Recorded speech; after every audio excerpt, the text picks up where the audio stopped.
Donald Trump is not screwing around. He does not believe in fair and free elections. We will lose our country if we do not take back the House of Representatives. In plain sight, he believes in one thing: competitive authoritarianism. He wants the pretense of an election, just like Putin does as well. 87.3%. Putin, 4% for the runner-up. That's the republic that Trump is. Senator, thank you for your very important, passionate words and your message.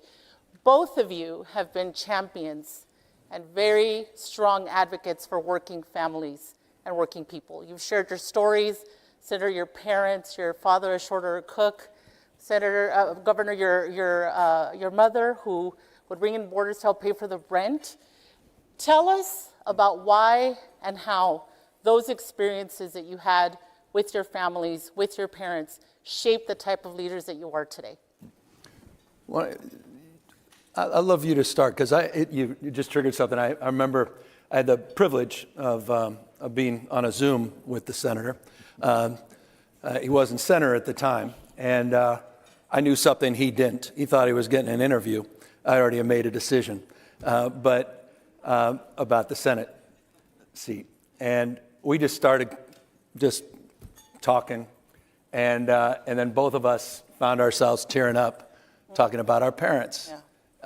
Particularly you talking about your father and your journey. And if there was any hesitation, there wasn't. That was the imprint, the why. And what separates the character, the quality of the individual from the politician. And I'm saying this, I'm in the right audience, as someone so connected to this larger cause, but no one with the kind of character of this person that I had the privilege of appointing. And that character was shaped, that imprint, from your parents and your remarkable personal journey. Yeah. No, absolutely. Well, first of all, thank you. I think that the two things that come to mind on your question, Erica, are number one, yeah, my parents, my dad was a short order cook, my mom used to clean houses, very honest work, hard work, and seeing their constant daily struggle, sacrifice. They always made it very clear, right? Life was not easy, but they were doing what they did, not for their own benefit, but so my sister, my brother, and I could have better opportunity, right?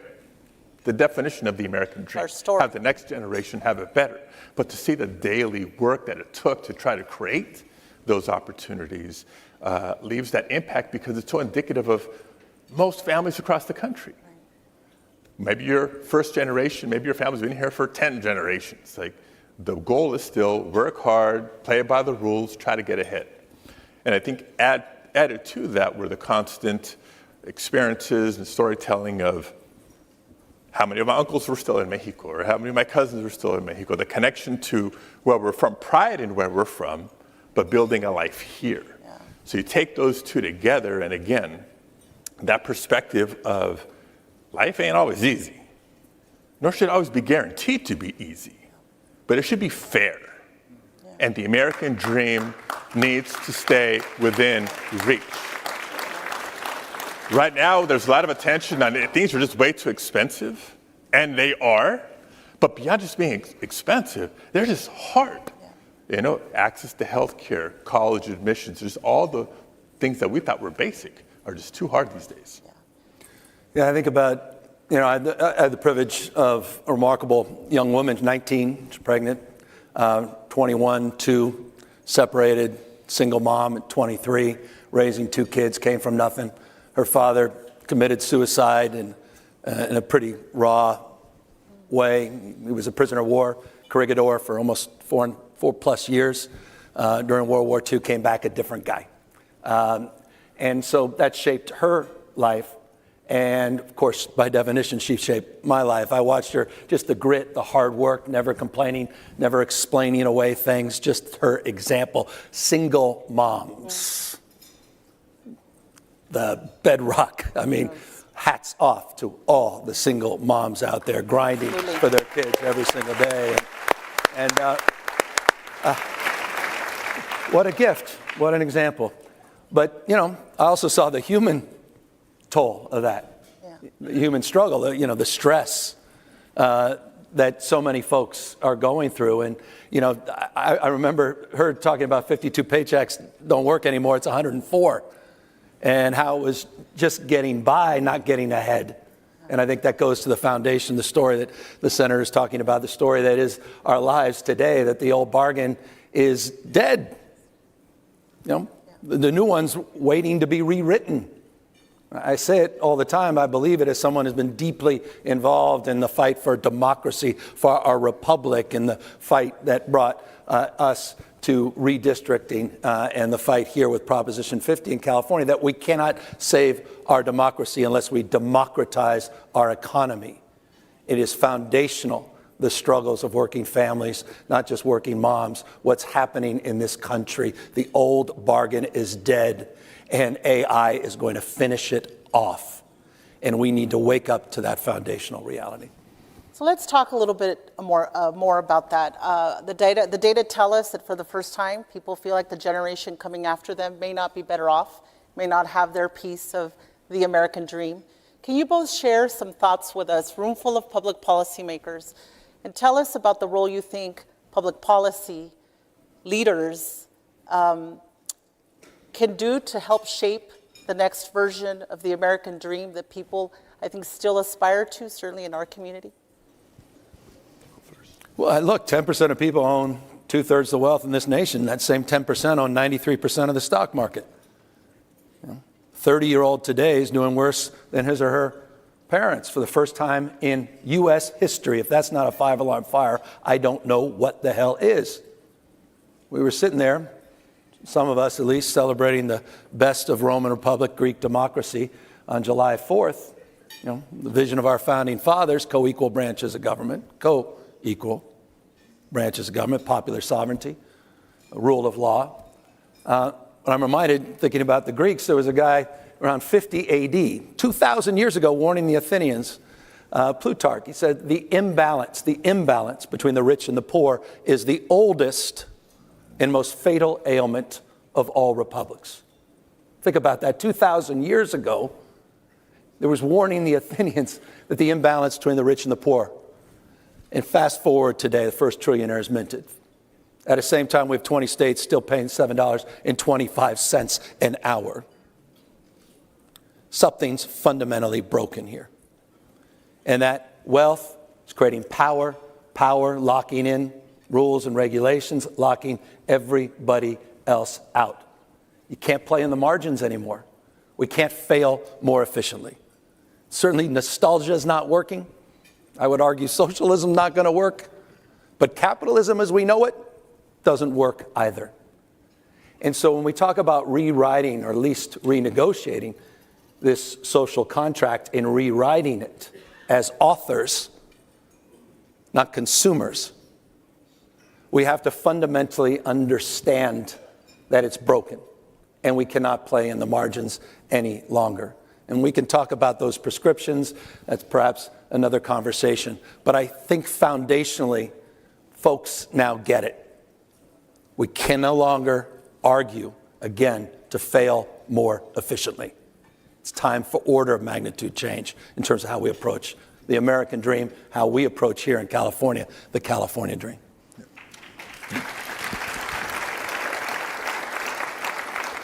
So before we took the stage, I was sharing with the governor a little bit my experience from my time on the board, my time as president, and part of NALEO's strength, what makes it unique, and what I love about NALEO, right? It's not just federal officials and issues, it's not just state officials and issues, it's not just local officials and issues, it's everything. And by the way, it's not Democrat or Republican, it's nonpartisan, it's us coming together. And I lay that out because you ask about policy. Yeah. And there's a lot of policies, ideas, and solutions that are out there. But you can't have a policy conversation and not have a political conversation at the same time. And so here's my practical reality. Factual, not partisan. You have a president of the United States who's constantly abusing his power and constantly overreaching. You have a Supreme Court judiciary broadly, but the Supreme Court especially, who may have gotten it right on the birthright citizenship case, barely, but on others has continued to give this chief executive more and more power over federal government and federal employees. And you have Congress, a separate but co-equal branch of government, whose current majority is failing to live up to its job. So I would love to get back to the place where we can have that debate of ideas and solutions. We're not there right now. We got political work to do.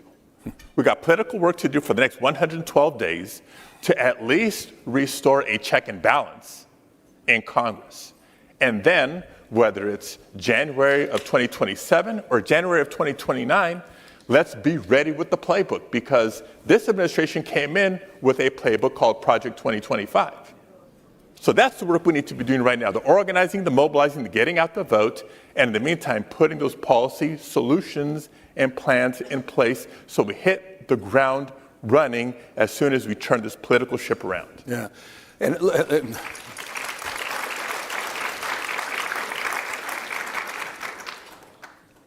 I said it was code red for that 30-year-old that's not doing better than his or her parents. It's a 5-alarm fire. What's happening to our democracy? It's a corruption story, the Trump administration. I think Senator is being generous here.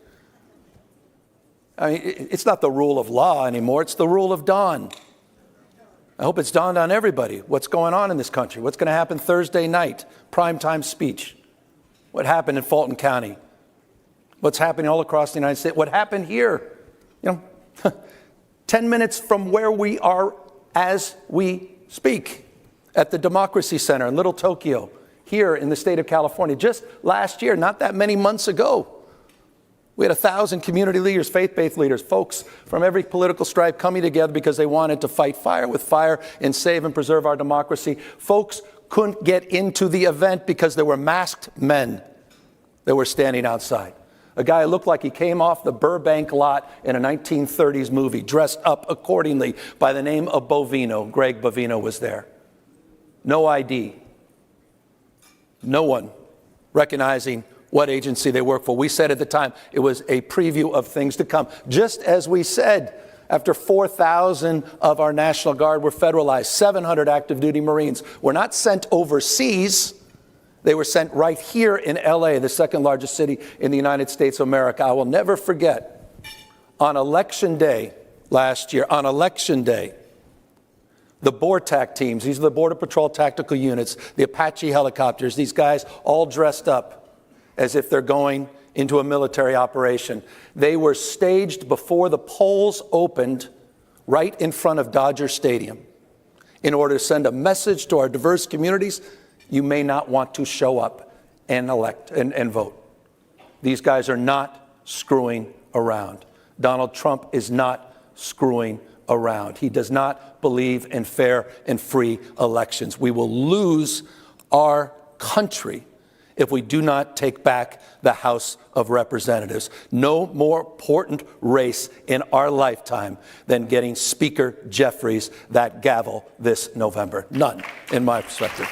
Senator Padilla, when you were Secretary of State, you did an extraordinary job expanding access to the ballot box and making elections and democracy in California stronger. Can you share with this room full of elected officials, and I know that we have several dozen election administrators from small local communities, what is the work before us in strengthening democracy? How are local officials the front line to rebuilding trust between communities and their government? No, I appreciate the question.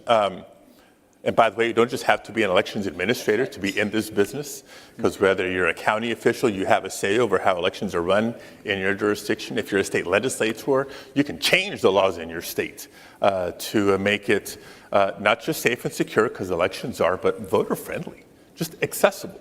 That's what voting rights are fundamentally about. When I'm debating in committee or on the floor of the Senate, my colleagues across the aisle talk a lot about, we need to make it easier to vote but harder to cheat. Right? We got the harder to cheat part down. Every study, every audit, every report, every review shows voter fraud is exceedingly rare. There's zero evidence of the massive voter fraud that Trump and his allies want you to believe. That's fact. Where we have failed is not making it easy enough to vote for a lot of people across the country. I like to think California is the gold standard. Working with Governor Newsom when I was Secretary of State, we made the changes to automatically send every registered voter a ballot by mail. Vote by mail is safe and it's secure and it's very convenient. Imagine that. But we also went a step further, because my dad was not a fan of vote by mail. He wanted to see the ballot go in the box with his own eyes. Yeah. But there's better in-person options too, right? Flexibility anywhere within your county, not just on one day, but over the course of multiple days, in-person early voting, ballot drop boxes. Like, the playbook is there. Proven safe, proven secure, proven accessible. That's what fundamental voting rights and strong voting rights are all about. So for people from other parts of the country, you want the playbook, come see me after the show. But the playbook's there on the other side. I didn't finish the story about the last election here in California. Donald Trump, the morning of the election, after he sent out the board tack teams, also sent out on Truth Social, said the election was rigged. Before the polls were open, the election was rigged. Not only did he do that, he sent out the week prior the Department of Justice to do the monitoring to assess and prove the theory. What did he do right after the elections? He then filed lawsuits, hoping to get to the Supreme Court, saying he had proof that the election was rigged. Of course, this was all after trying to purge our voting rolls. Had we not sued, that would have happened. This guy is not screwing around. That's the playbook on the other side. What's Thursday night's primetime speech all about? It's part of the playbook. To cast doubt, anxiety, to set up the terms of the debate that will occur in and around next year's elections. We will see masked men in and around those elections. We'll see the intimidation of the voting strategies. We've seen it on vote by mail, suggesting somehow voting by mail, as the senator rightfully suggests, somehow that is corruption in plain sight. He believes in one thing: competitive authoritarianism. He wants the pretense of an election, just like Putin does as well. 87.3%. Putin, 4% for the runner-up. That's the republic that Trump is trying to advance. So that's the playbook we're up against. And so I want to just express gratitude in the spirit of your recognition of those local elected officials. You are on the front lines of these battles. As important as senators and governors and mayors and the rest are, perhaps nothing more important than the integrity of our Secretary of State and our county election officials. And so I just want to express gratitude, respect, and appreciation, because I know what you're up against, and I know how foundational that is to the fate and future of not just our democracy, but again, the spirit that defines this organization and the work you do every single day. Let me mention one more thing, I think, for your political consideration. Yes. Because as another example of how times are different. When I was Secretary of State, we'd have our huddles and our planning sessions, and what if this happened, what if that happened, but we'd always wonder whether we should share certain concerns publicly or not, because we didn't want to scare people into thinking, well, if my vote's not going to count, should I even bother to vote? We don't have that luxury anymore, because the other side is lying, conspiracy theories, attacks, you name it. So we have to inform ourselves and inform our constituents, inform the public of what the threats are, because they're hearing about it. They need to know that there's those of us willing to defend voting rights and what we're doing to be ready. So if this conversation is making anybody here uncomfortable, I get it, but we have to embrace it and embrace the challenge and continue to do the work for not just the next 112 days, because we're going to have some challenges before the election, we're going to have some challenges on Election Day, and we're going to have challenges after Election Day during the vote counting process if 2016 and 2020 and 2024 are any indicator. Well, gentlemen, thank you for being here, for sharing your thoughts on behalf of NALEO and the NALEO Educational Fund Board. Thank you. We're grateful. Thank you, everybody. Thanks for being out here in California. Yes. By the way, One last item. Senator. One last item, point of personal privilege. As a former president of NALEO, Right. talking about issues, talking about leadership, we thank the governor for being here. Long-term challenge for all of us when we get a chance to come up for air. one of the things that we should start talking about within the NALEO family a little bit more is how to not just document, but to tell our stories.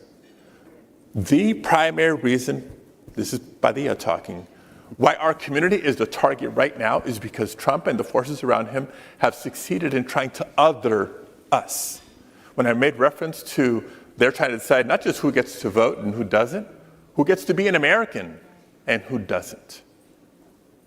We need to make sure our stories are ingrained not just within our communities, but across the country, because we are Americans too.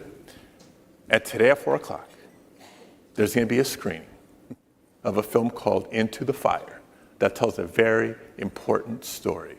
The story of former city council member, former state assembly member, former member of the House of Representatives, Tony Cardenas. Make your way up to the ballroom. I'm in the movie. Thank you, gentlemen.